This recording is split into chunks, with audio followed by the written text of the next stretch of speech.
Okay, you all, I am live. I'm in my old school because I'm on my way to exercise, and when I exercise, this is just what I drive. So let me adjust this. I have to do it a little differently. I don't have a prompt in here. Uh, that's my baby right there. My Jeep girl, my Sahara. You all, it is ridiculously hot. It is unusually hot, uncommonly hot for this time of the year. Hello, Gwen. Hello, hello, hello. Thanks for tuning in. So let me get my workout on and workout in. I just wanted to, I feel like teaching. I am just sweating. It is just sweat. This is unusual. What's the weather? Hello, Lee, aka Les Brown. What's the weather like in Texas, Gwen? Let me adjust this thing. Hope this camera stay put. Hope my phone doesn't fall. What's the weather like in Texas? It is 80 degrees where I'm at. This is, oh my God. You do not, you never experienced this, right? But again, we never experienced, snow in the spring either. So put my shades on. Gwen says way too hot, hot, hot, hot. It is just way too hot. Unusual. Let's hope this, my phone stays stable. And, oh, thank you. Is it Augustine?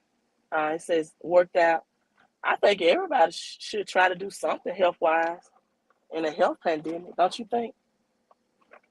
That you all don't think that's smart to try to make healthier decisions. Let me adjust this. I think it's still gonna shake. In a health pandemic, I think it is, right? Make healthier decisions. Health is wealth. And so let's get to teaching as I'm wiping this sweat off. And speaking of unusual temperatures, I feel it's worth doing something, right? You got to do something and sit back and complain. You got to do something to keep your health intact. You should, right? Hello, Sharon. Thanks for tuning in. So I'm in my old school. I'm gonna try to hold on to this vehicle for 3 more years. If I keep it for 3 more years, I can get the antique tag. The antique tag. I think that's cool. So nobody ever rides in it but me, really. So I don't see why that's a problem. And try to keep that and just see what happens from there. But vehicles are so overpriced. I can sell it right now in the market and get double of for what it's worth. If I just really wanted to get rid of it. But you can get double for what it's worth. Vehicles are so overpriced. And so let's get into this lesson. The barter system. The barter system. I love teaching, and so that's what I do. Um, and most people don't know the history of money. And because, hello, Lisa, hello to you. Because people don't know the history of money, or they don't know history within itself, other than what they learn from schools, um, then they don't have the foresight of what's going on right now and why this is the biggest wealth transfer that this generation will ever experience. And so the barter system is just like this, right?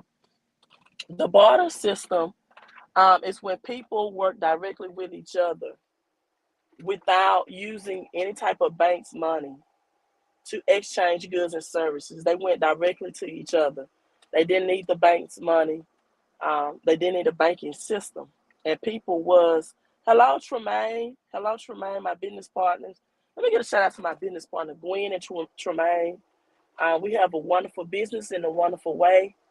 We offer wonderful services and we get wonderful pay. That's our affirmations for my business partners. And so with the barter system, people just traded directly with each other, right? If you were a fisherman, uh, and someone else had eggs and someone else had cheese or milk, you would go directly to that person or that, organization or company. Somebody else was a farmer and they had, you know, the produce that you wanted to eat, and you had something in exchange that they wanted. You would just do an exchange of goods and services, right? For whatever you deem it to be worth. And so that was the agreement. It was no middleman. It was no banking system involved. It was no cash currency, no paper currency involved. A good thing that you all can watch on how the Federal Reserve, which was created in the 1930s, came into existence. I think it's on this YouTube, and it's called the channel is I think it's the universe inside you. I think that's the name of the channel here on YouTube. Um, is it the universe inside you? But just recently they came out with a documentary about the Titanic, and the documentary questioned if the Titanic was not planned. J.P. Morgan was pretty much the person that planned the trip to the Titanic. If you know anything about history, J.P. Morgan, Henry Ford, they were the great pioneers of wealth. Thomas Edison, the Rothschilds, the Rockefellers, right? And so J.P. Morgan pretty much planned this uh, Titanic trip. He had a lot of um, artifacts or artwork on the boat, on the ship, that was worth valuable amounts of money. A lot of the rich and wealthy people were invited on this ship. And at the last minute, J.P. Morgan got sick, right? He got sick and he decided that he would not plan the trip. It's a lot of stuff that led up to the Titanic. Just watch that. And so he also removed all of his expensive artwork from the trip ahead of time. And the normal inspection for the trip, uh, that usually took days, was not conducted. And so during the time in the Titanic, they had to have workers under the ship to steam run the ship, and they would have to put coal under, and could keep a certain amount of coal, keep a certain amount of temperature, and hundreds of workers quit as well because the inspection did not pass.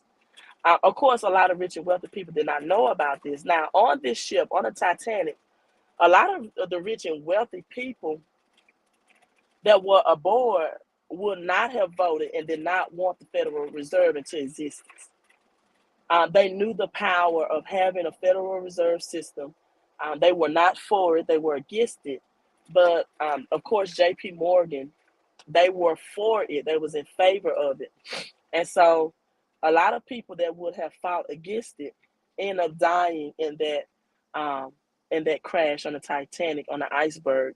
And it's even questionable about how could they not determine, that an iceberg was en route, and many of the workers were not even trained on the Titanic for the emergency situation, meaning that the emergency boats that was on the Titanic, they were not even trained on how to launch or lower them down in the event of emergency. So that was a time-consuming task as well. So at any rate, they did not want the barter system, right? And they wanted more power. At that time, people had the power, right? If you had the produce, if you had the skills, if you had the services, you had the power. There was no middleman. And and I'm gonna give you another example, right? You know that I coach and mentor young girls in basketball, and so there was a sales rep that I could order my shoes from, my Nikes, my Adidas, or whatever. for my young ladies to play.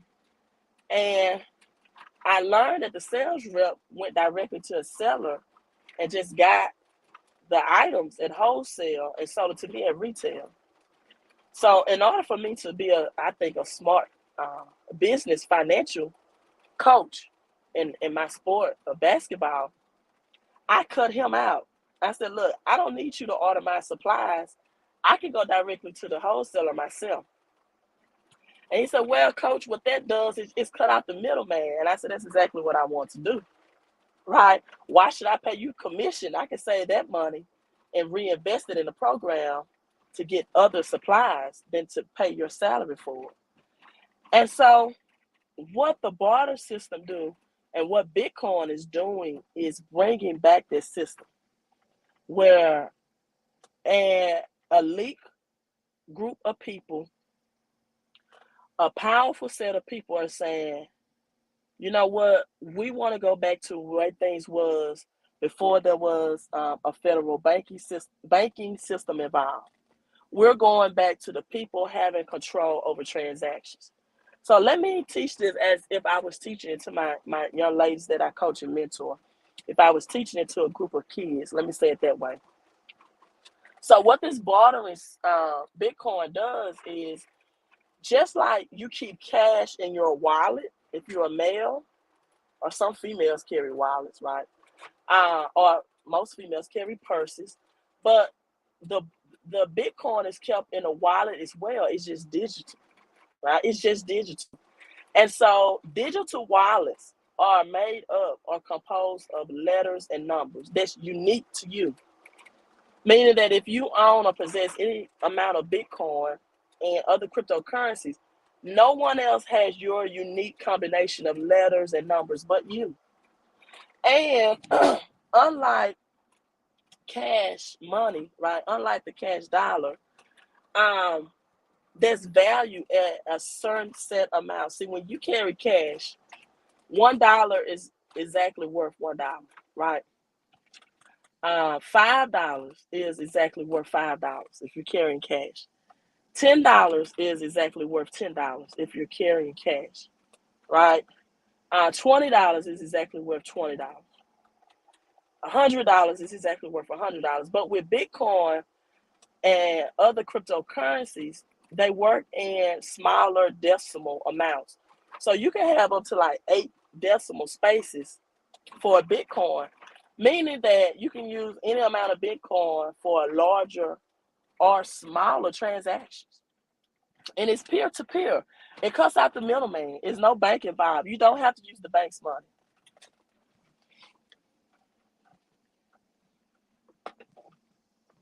Right? You do not have to use the bank's money. It's no middle person. And for whatever reason, the powers that be have decided that nobody knows who Satoshi is, right? But the powers that be have decided they will let Bitcoin arise. Now, whoever Satoshi is a powerful person. I can tell you that because they have totally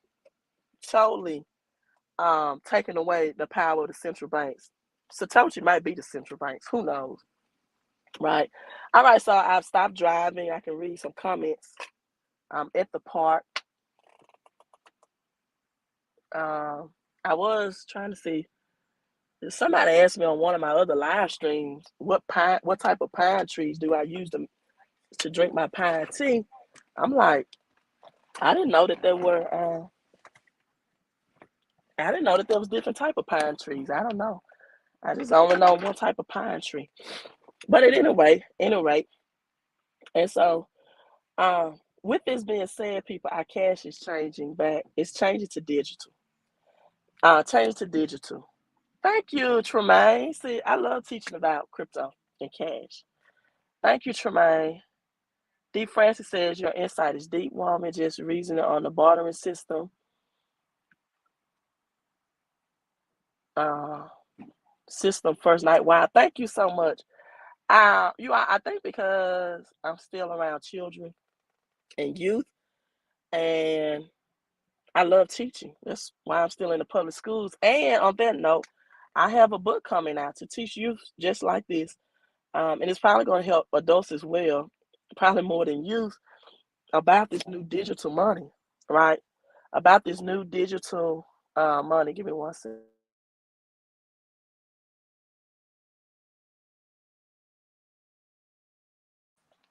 Okay, Gucci Forever, let me read yours. You said, I would agree with you if Bitcoin was what it was in the beginning, but now these third party exchanges are ruining everything. Well, uh, well, I mean, you got big companies that's coming in and buying more Bitcoin for sure. Gucci Forever. I'm glad you caught my live stream. You left me a message that sometimes you don't get the notifications. And so I've been telling people, if you don't, try deleting your YouTube app, reinstalling it, and then resubscribing to the channel. Make sure you hit subscribe and then hit that bell notification next to the subscribe button. Well, powerful corporations are definitely going to come in and be a part of something that's a part of this great massive wealth transfer. They're going to come in and they definitely are going to monetize financially from this. And this is why I've been telling people, like people that trade forex or on other cryptocurrency platforms that trade Bitcoin and other cryptos for cash, is they obviously don't know the power that Bitcoin and even XRP is going to have in the future. Because if they did, they will hold on to Bitcoin and XRP and other valuable cryptos, like with their life, for dear life, because would not they definitely would not um, trade Bitcoin and Ether, a property asset, back for this paper currency. That's just something you would not do. If you knew the value of what you was holding, you would try to hold more Bitcoin and XRP and things like that, that you possibly could. And if your financial IQ uh, and this background knowledge, you would try to accumulate more cash as you can during this time to get more, things like Bitcoin and crypto. You wouldn't do the reversal. You wouldn't cash out your cryptocurrency to get more of that cash, because as long as cash is still in circulation, the paper cash that in 1971 was not backed by anything but government and their faith and people's faith that in the cash, it's always going to create inflation. And the more that you see that they're announcing that there's going to be a new stimulus that comes out. Stimulus means to stimulate or inflate the economy. That's what people don't understand. So, what stimulate the economy means is that your dollar is going to be worth less and less every day. So it makes no sense to save it, because tomorrow your prices of eggs and flour and all that is going to just only get higher. And the savings account is the biggest scam that there is. That's what people don't know. Um, what people that struggle financially don't understand is they think everything is a scam except a scam. They don't think their 401k is a scam. It's a scam. Uh, they don't think a savings account is a scam. It's a scam. Um, and so what this does, it takes out the banks and the need for banks and the middleman. So if you see any banks right now that are staying open, or someone left a comment on my other video that their major bank ATM is closed. So banks are going to revamp. They're shutting down right now to revitalize. They're setting their systems up. It's already set up, right? This is already done. But they are making sure that everything can run and operate smoothly for a digital currency system. And the people that are so concerned about the I can't even say it, I don't know, about are so concerned about a jab, and they're fussing with the non-jabbers. This is going to be the biggest jab that they've ever experienced. When they wake up and realize that they are now not middle class, not a poor working class, but they are in the poverty class, right? Um, D. Francis said XRP is a deep crisis because of their criminal behavior of the owners. Well, you can say that about cash. Cash can be a deep crisis because of the criminal behavior of cash. XRP is not in a deep crisis. XRP, this was all a setup with XRP. It was strategically planned because once they convinced or scared people that had XRP to sell it off, because they know the value of the future that XRP will be worth. Gucci forever, yeah, it's always scary when big businesses start getting into something. Um, I don't know, because you never know who created Bitcoin, and you never will know. So a person that operates a big business, it could be the creator. Nobody knows who Satoshi is, right? So all I know right now is that for much of the upper middle class, which people that make six figures a year, Bitcoin at 46,000 the last time I looked at it this morning is unaffordable. They can't even have one Bitcoin. They can't even afford one Bitcoin at this point. And Bitcoin has had several opportunities for people that understand it to get into it in order so they don't have to worry about living paycheck to paycheck. And like I tell people, I have not really come out with a product yet that's teaching about cryptocurrency other than my digital ebook cashoncrypto.com. So I'm not trying to convince you to do anything. I'm not on here to sell you anything. I'm just here to educate.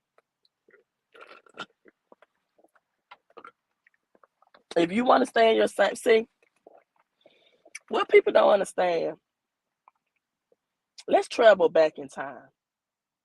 Let's Because I love to study the past, the present, and the predictive future. It is no way the people in the 1929s and 1930s thought that cash would ever replace gold and silver. Physical gold and silver was the only money that they ever used. In their mindset, there was no way that this would change. Unbelievable, right? And all of a sudden, in the early 1900s, boom, a Spanish flu happens. And they told the people to do the same thing they're doing now. It didn't change. It didn't change. Just look back, look up the Spanish flu. It told people to wear these, right? The people were wearing these in 1920s. And they told people to get, that. And the people did the same thing in 1920s that they're doing now because of, fear. And I can even understand those people at that point because at that they had no previous reference. This is the same time that they were having meetings about wanting to bring in central banks. And so the people didn't have any previous reference. And so as this health pandemic then changed physical gold and silver into paper cash, the same is going on with physical cash into crypto right now, right? And so, D. Francis, I don't care what you invested in. I'm not your financial advisor. I don't care what you invested in. I don't care. You can invest in chicken feed. All I don't care because it's not like your investing is going to make me rich anyway. I don't care. I'm not on here to argue with you about what XRP is and what it isn't. You believe what you want to believe. I'm here to educate people about XRP will be um, the global currency that's used for global transaction between central banks. Point blank, that's it. You can believe it or not believe it. I don't care if you invest in it or not. I do appreciate you sharing. And so the people then in 1920s never thought that there would be something like a Great Depression. And this sweeping new thing called the Spanish flu would be the core cause of this money, transfer, right? Just like people today don't believe it. But people today, in my opinion, you can refer back to history. They just don't want to. They don't want to study history. They are lazy and they're comfortable and they don't think things can change. Like in the black and brown community, I don't understand for the life of me why so many people in the black and brown community fight for a Democratic president. They wear the I voted stickers. I voted, I voted, I voted. Let's vote Democrat. This is why I vote. But you won't have that same energy when it comes to reparations. I don't understand that. Why can't you carry that same energy when it comes to getting your money? And then I had some people tell me, well, it's kind of hard to pay reparations to the government to pay reparations to blacks because it's hard for them to figure out exactly how much to distribute. I'm like, well, the Obama administration for the Holocaust gave 12 million to the Jews. It wasn't hard then. So why is it hard for blacks? Why is it that the black dollar circulate in the black community for 6 hours? 6 hours. Whereas in the Jewish community, it circulates for 20 days. And in the Asian community, it circulates for 30 days. And in the white and Caucasian community, it circulates for an unlimited amount of time. Because people perish because of lack of knowledge. Right? They perish because of lack of knowledge. And so history does not always repeat itself. The names change and things. It's not called the Spanish flu. Even though they still tell you, to mask up just like they did then.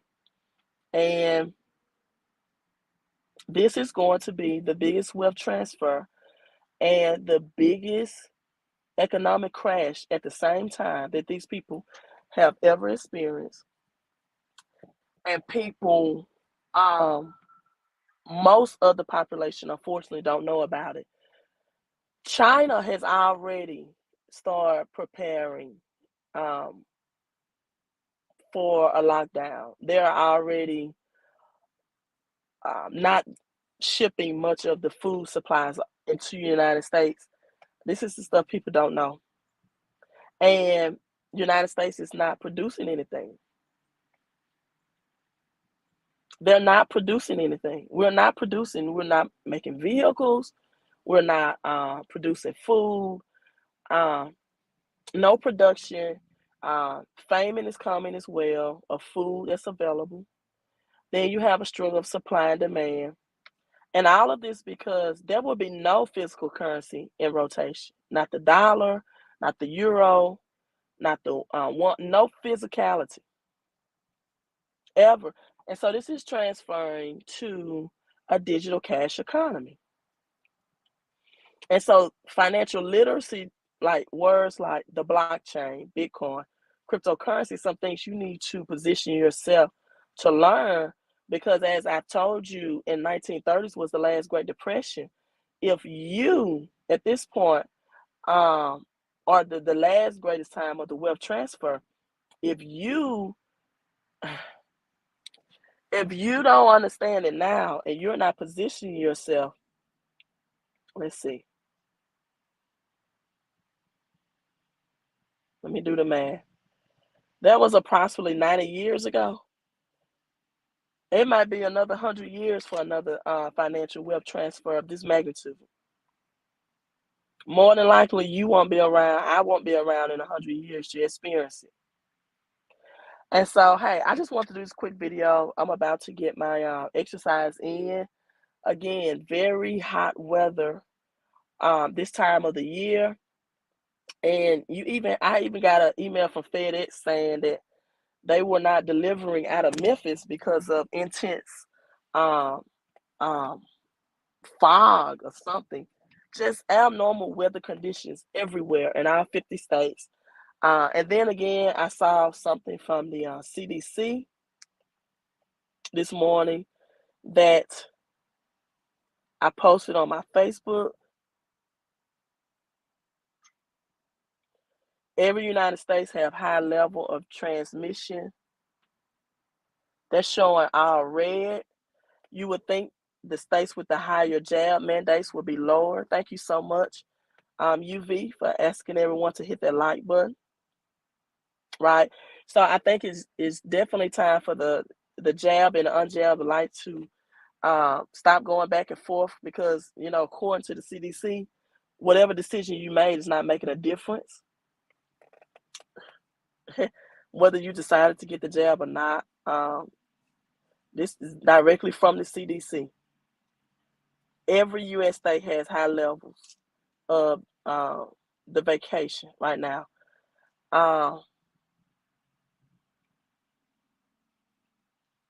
Yeah, China. Hello from Virginia. Hello. You all let me know where you are tuning in from. I have people as far out as Africa that tunes in. So I'm always excited to see what part of the world you are listening in from. Doesn't the U.S. produce? No, the U.S. does not produce more food than China right now. We are consumers. We don't produce more food than China. China produce more food than the United States. Um, things like soybeans and all of that stuff. We're not producing anything right now. And so, yeah, they do make enough to feed their own people. They make enough to feed the people in the United States as well. So you need to take that up with the powers that be while the United States is not producing anything enough to feed their own people. Hello, Mr. I think Haslam from Mississippi. We got Detroit in, Virginia in as well. How's things going in Detroit? I hear it is still, typical weather in some places like Michigan. They're saying they still see snow in Michigan, Mississippi. Mississippi is hot. Texas is hot. Georgia is hot, like 80 degrees in Georgia right now. So yeah, it's hot in these southern states. That's not typical, but I've heard people in up north that they're saying their normal winter weather. And so you all, I'm signing out. Let me get my exercise in for today. As we all agree on health is wealth. Hello, Columbus, Georgia. And I love, engaging with you all. If you watch this on the replay, let me know where you're tuning in from. And just drop my keys. I hope I can get them. Let me know where you're tuning in from, and I'm going to exercise. Make sure you like and share, and you are subscribed in the channel. And let me go find me some more pine needles to make me some pine tea. Had a couple of snow days ago, but it melted. Oh, wow. Okay. In Detroit, Michigan.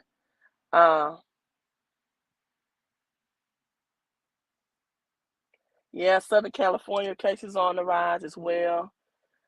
It's raining in California. I thought it never rains in Southern California. Hey, you all, how big can you think? How big can you think? Magnify your mind. Think on a bigger scale. Think on a bigger level. Manifest. Manifest with your mouth. The power of life and death is in your tongue. Multiply your money, people. That's what you're supposed to do according to Deuteronomy and 25. And maximize your mission in life. Be blessed to be a blessing. You all be safe out there. Make sure you hit the like button, subscribe to the channel. Queen out. You all be safe.